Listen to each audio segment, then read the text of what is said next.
Avui fem uns cigrons saltejats amb ceba, pebrot i pop.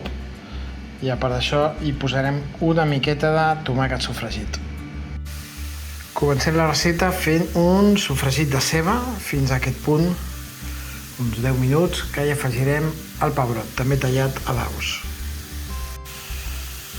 I afegim el pebrot, el deixem un pèl cruet i ara hi incorporem els cigrons, pujarem al foc perquè ara sí que necessitem torrar-los i saltejar-los una mica.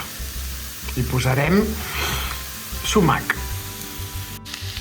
Aquí tenim els cigrons amb el sumac, ara ho saltegem uns 5 minuts més o menys i saltejarem el pop a part i després l'afegirem al final de tot, amb una mica de tomàquet fregit.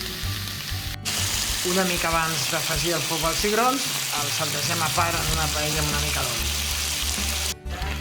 I aquí ho tenim, ara només ho hem de saltejar una miqueta més per barrejar-ho i hi afegirem un parell de cullerades de tomàquet fregit per amorosir-ho una mica més. I aquí tenim ja aquest saltejat de cigrons amb pop i una mica de tomàquet fregit i és per servir-lo. I ja tenim aquests cigrons saltejats amb ceba, pebrot i tomàquet fregit i una miqueta de pop al plat.